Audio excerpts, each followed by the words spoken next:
किसी को लेके चले, लेकिन उसके बाद बहुत सारी चीज़ें जैसे शिक्षा, संस्कृति है, संस्कार है, सरोकार, अपने इस भावना से, इस सोच से सरोकार आपका, और साहित्य, ये सब चीज़ें भी हमारा मार्गदर्शन है। इनके मार्गदर्शन से ही प्रेरणा मिलती है, तभी हम राष्ट्र निर्माण की तरफ कुछ ठोस सार्थक काम कर पाते हैं। तो हम आज इसी बात को मन में लेके आज चर्चा करेंगे। इसमें व्यक्ति विशेष का योगदान, उस पर भी चर्चा हो सकती है। उसके साथ साथ जो और चीज़ों का महत्व है, राष्ट्र निर्माण में इतनी चीज़ों का महत्व होता है, उन सब चीज़ों का, उस सब बातों पर भी हम लोग अपनी बात रख सकते हैं।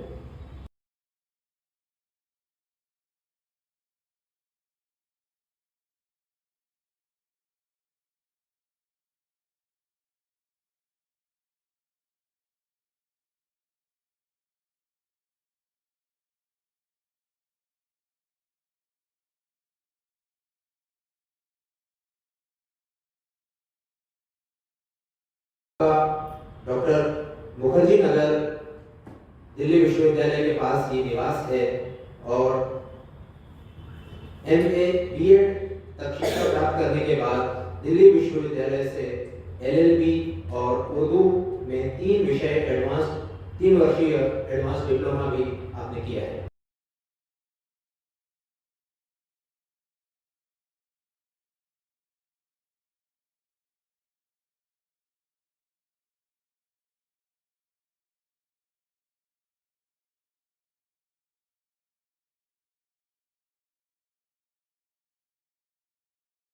जिनकी पुस्तकों ने बिक्री के दृष्टिकोण से 1 लाख का आंकड़ा पार किया है, जैसा कि अतुल भैया ने आपको बताया अभी। वर्तमान में Sandeep Dev ji India Speaks Daily news portal के संस्थापक संपादक हैं। इसके अलावा वह कपोत प्रकाशन और भारतीय परंपरा की पुस्तकों के लिए कपोत.in ई-कॉमर्स की स्थापना और सफल संचालन भी कर रहे हैं। संदीप देव जी का बड़ा योगदान है, बहुत अच्छे और बेहतरीन गजलकार हैं। आपका भी आज के कार्यक्रम में आदरणीय सर बहुत बहुत स्वागत है।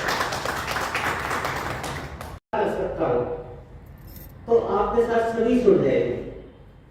अगर गांधी जी सोचते कि जैसा देश चल रहा है चलने दो, तो आज गांधी जी को कौन याद करता। राष्ट्र निर्माण में जब बापू जी ने स्वच्छता को चुना तो लोगों को समझ नहीं आया कि ये क्या सोच रहे हैं। 1 जुड़ा, 2 जुड़े, फिर जुड़ते ही चले गए।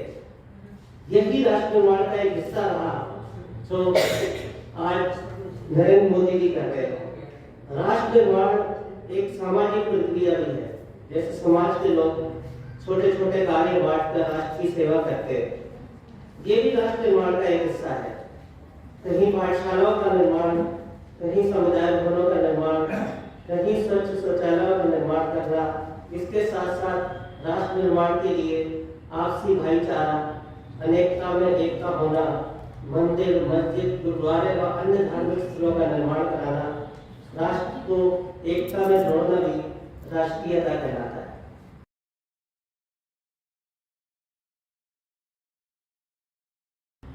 अंजुम खरबंदा जी का दिल से हार्दिक अभिनंदन करना चाहूँगी, जिनके द्वारा मुझे ये मंच फिर से आज बोलने का अवसर प्रदान कर रहा है। राष्ट्र निर्माण विषय पर मेरे शब्दों में जीवन की वेदना और संघर्ष में भी देश के प्रति मेरा प्रेम सदैव प्रथम रहा है।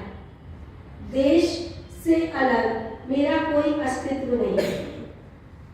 देश है तो मैं भी हूँ। राष्ट्र निर्माण में मातृभूमि से प्रेम का विचार को प्राणों की तरह सदैव ही चैतन्य होना चाहिए। अध्यक्ष महोदय को नमस्कार और सारे अतिथिगणों को नमस्कार। राष्ट्र निर्माण ये एक बहुत बड़ा भारी शब्द है, और जो भारत देश है वो विभिन्न प्रांतों, विभिन्न भाषाओं और विभिन्न कल्चर से, विभिन्न संस्कृतियों के साथ मिला के एक स्ट्रगल था। उस टाइम संघर्ष तो था ही, इन सारी संस्कृतियों को एक साथ मिला के एक देश में पिरोना, और वो संघर्ष जिसने भी किया, मैं किसी का पर्टिकुलर नाम नहीं लेना चाह रही हूँ।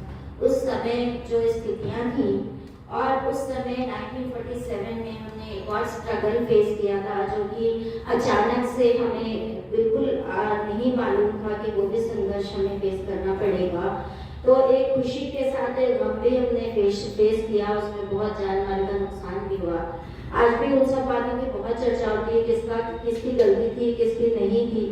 आज हम इस बैठकर इसको एनालाइज नहीं कर सकते, लेकिन 1950 में जब संविधान बना, संविधान बनने के साथ ही हमारा एक सिस्टम बना।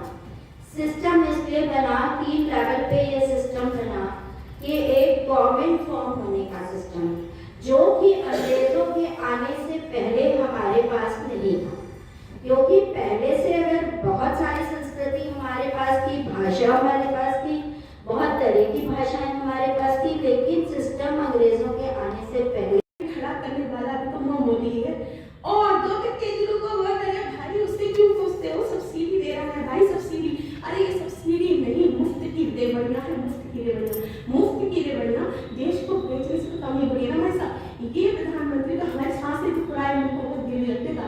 आप तुरंत नहीं मैडम, मैं तो कहूँगा इस सारे दृश्य पर एक कविता लिख दीजिए। बस की सवारियों की चलकों में भी कंडक्टर की दिल लगी जारी है, पता नहीं क्यों रोज का ही यह ताना, क्यों रोज का ही उसका यह ताना आज गहरे कर गया है, जैसे फूल के कांटे उसके अंदर की तरफ चलने लगे।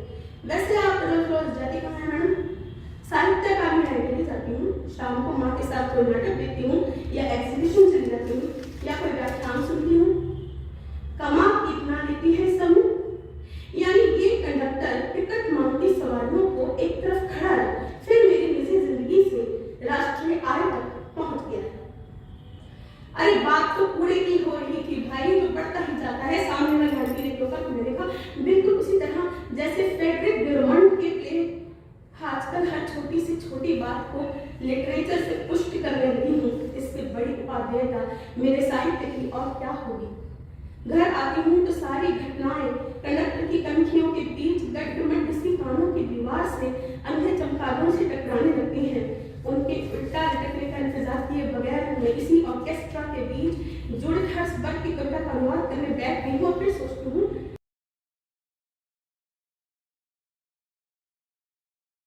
की बात करते हैं तो हमारे सम्मुख एक आदर्श राष्ट्र की परिकल्पना होती है। जब किसी संस्था, समाज, भूखंड अथवा राष्ट्र के निर्माण की बात होती है तो निश्चित रूप से निर्माताओं के मन में सर्वोत्तम निर्माण की बात आती है। सृजन और विनाश का चक्र चलता ही रहता है। सृजन के बाद विनाश तथा विनाश के बाद सृजन का आना अवश्यंभावी होता है। किसी भी राष्ट्र का अस्तित्व इसी सृजन और विनाश के चक्र से होता हुआ निरंतर गतिशील रहता है। राष्ट्र निर्माण पर बात को 2 तरीकों से कहा जा सकता है, व्यक्ति विशेष द्वारा तथा वर्ग विशेष द्वारा। व्यक्ति विशेष द्वारा राष्ट्र निर्माण की बात की जाए और केवल मुख्य व्यक्तियों का उल्लेख ही किया जाए तो भी उसमें उसको इतने कम समय में कहना संभव नहीं है। अतः बात को एक व्यक्ति पर केंद्रित करके कहने का प्रयास मैं करूंगा। खाद्य फसलों और जानवरों के वर्चस्व के लिए स्थायी संरचनाओं का निर्माण और कृषि अधिशेष का भंडार धीरे धीरे सिंधु घाटी सभ्यता से विकसित हुए। सिंधु घाटी की सभ्यता, जिसका आरंभ काल लगभग 3300 वर्ष ईसा पूर्व माना जाता है, विश्व की प्राचीनतम सभ्यताओं में से एक है। पुरातत्व प्रमाणों के आधार पर 1900 वर्ष ईसा पूर्व के आसपास इस सभ्यता का अचानक पतन हो गया। आर्यों द्वारा उत्तर तथा मध्य भारत में एक विकसित सभ्यता का निर्माण किया गया, जिसे वैदिक सभ्यता भी कहा जाता है। आर्यों की भाषा संस्कृत थी तथा धर्म वैदिक धर्म अथवा सनातन धर्म के नाम से प्रसिद्ध था। बाद में विदेशी आक्रांताओं द्वारा इसका नाम हिंदू धर्म पड़ा। निकल के सामने आती है कि इसमें हर व्यक्ति का विकास, हर इंसान का बराबर से विकास, जो गांधी जी भी कहते थे कि अंतिम पौड़े पे खड़ा व्यक्ति, उसको किसी बात से क्या मिलता है, उसका अगर हम ध्यान करके काम करेंगे तभी हम राष्ट्र का निर्माण कर सकते हैं, तभी हम इसको, देश को एक समृद्ध देश बना सकते हैं। तो ये चर्चा अच्छी रही। अब मैं मंच की तरफ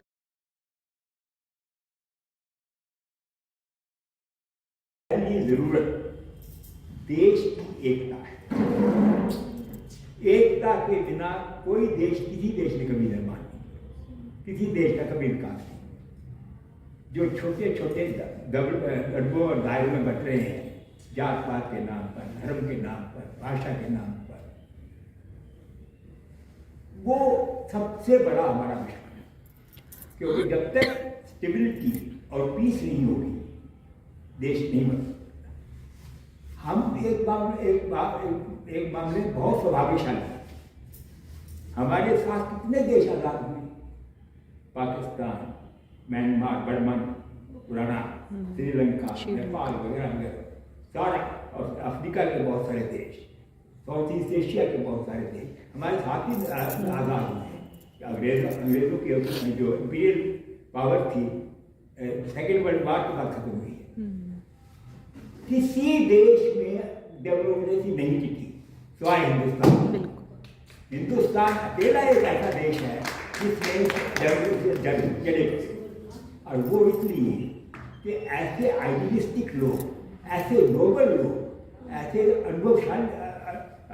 अनुभवी लोग, ऐसे लोग जिनको इतिहास का सारा पता था, ऐसे लोग जिन्होंने दुनिया के बारे में सोचा हुआ था, ये लोग जेलों में रहते थे, ये लोग पढ़े नहीं जाते थे, ये लोग जेलों में अध्ययन किया करते थे, ये लोग विचार विमर्श किया करते थे, देश के बारे में सोचा करते थे, और वो सोच, वो देश के बारे में चिंताएं पहले आज़ादी के 20 साल तक हमारे देश के अंदर जीवंत देखी गई, और उनके सिर के ऊपर, उनके चलते हमारे देश में डेमोक्रेसी की जड़ें दबी। और ये डेमोक्रेसी जो है, इसका होना देश की एकता के लिए और देश की उन्नति के लिए एकदम जरूरी है। उस समय के क्या हालात थे और स्वामी दयानंद जी का क्या योगदान रहा इस गीत के माध्यम से। उजड़ा हुआ था गुलशन, उजड़ा हुआ था गुलशन, दयानंद ने संवारा, जय जय ऋषि तुम्हारा, जय जय ऋषि तुम्हारा। उजड़ा हुआ था गुलशन, दयानंद ने संवारा, जय जय ऋषि तुम। आप भी बोल सकते हैं, जय जय ऋषि तुम्हारा, जय जय ऋषि तुम्हारा। वो रात धन्य आई, नूतन प्रभात लाई, टंकारा की धरा पर एक किरण जगमगाई। उस नन्ही सी किरण से, उस नन्ही सी किरण से फैला प्रकाश सारा, जय जय ऋषि तुम्हारा, जय जय ऋषि तुम्हारा। मर्यादा जग की छूटी, हर बात थी अनूठी, सब दे रहे थे जग को धर्मों की आस झूठी। बिगड़े हुए समाज को, बिगड़े हुए समाज को दयानंद ने सुधारा, जय जय ऋषि तुम्हारा, जय जय ऋषि तुम्हारा। गाना स्वतंत्रता का ऋषि ने प्रथम ही गाया, गाना स्वतंत्र स्वतंत्रता का ऋषि ने प्रथम ही गाया। विधवा अनाथ गौओं को अपमान से बजाया। पत्थर की चोट खा के ऋषि लक्ष्य से न हारा। जय जय ऋषि तुम्हारा। उजड़ा हुआ था गुलशन, दयानंद ने संवारा। जय जय ऋषि तुम्हारा। जय जय ऋषि तुम्हारा। धन्यवाद।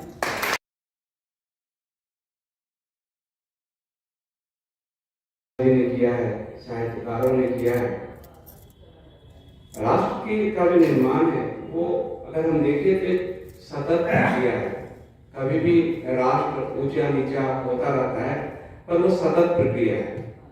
वेद के समय से अगर हम देखें तो राष्ट्र की अवधारणा वहां से जन्म लेती है।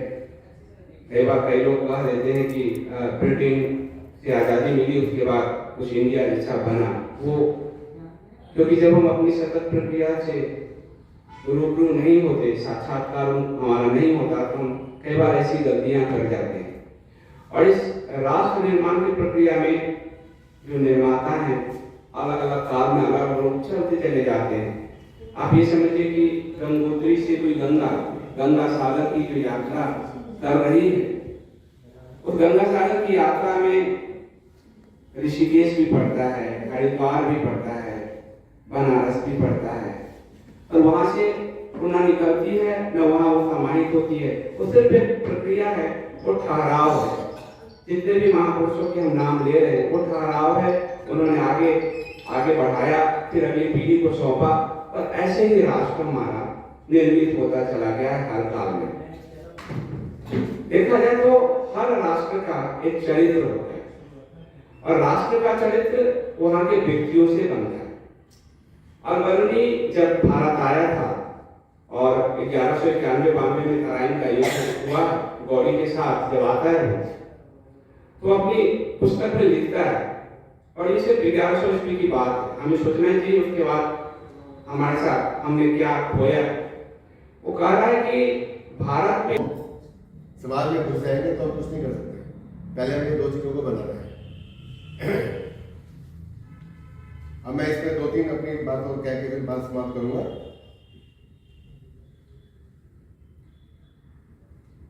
क्योंकि 2-4 मिनट में खत्म कर दूंगा, ठीक है ना? जैसे नेशन के लिए मैंने एक जगह कहीं पढ़ा था, a nation is an individual country, उसको नेशन बोलते हैं। जैसे इन्होंने कहा ना, नेशन ये है, राष्ट्र नहीं बचा। मैं इससे थोड़ा भिन्न मानता हूँ कि वो भी सब राष्ट्र है अपनी जगह पर। हम हमारे राष्ट्र के हिस्सा नहीं है। पहले हमारे हिस्सा थे, हमारे यहाँ विरोधी बन गए वो, जितने भी अलग हुए हैं। लेकिन अभी भी अपनी अपनी जगह राष्ट्र सारे ही सारे। राष्ट्र का मतलब सिर्फ भारतीय राष्ट्र नहीं है, specially when it is considered from the point of view of its cultural and ethnic identity. Rashtra is the word of nation in several Indo-Aryan languages derived from a Sanskrit root, and it is adjectival from the राष्ट्र। राष्ट्र एक Indo-Aryan भाषाओं में राष्ट्र शब्द है, और ये मैंने जो पढ़ा है उसमें लिखा था कि ये ऋग्वेद से लिया गया, सबसे पहले वहां आता है राष्ट्र। यानी जिस नेशन की, देश की एक वो है भौगोलिक स्थिति है, उसकी व्यवस्था के लिए सरकार है, और उसकी रक्षा के लिए सेना है, और उसकी एक अर्थव्यवस्था है जिसके अंदर लोग रहते हैं, नागरिक रहते हैं। तो ये जहां 4 या 5 तत्व होते हैं वो राष्ट्र कहा जाता है। यानी सिर्फ देश है, उसकी रक्षा करने को कोई नहीं है, या एकात्मकता नहीं है, राष्ट्रीय एकता नहीं है, जैसी व्यवस्था नहीं, तो भी राष्ट्र नहीं है। तो राष्ट्र के लिए बहुत जरूरी है। एक नेशन को राष्ट्र बनाने की जो प्रक्रिया है वो बड़ी टेढ़ी है।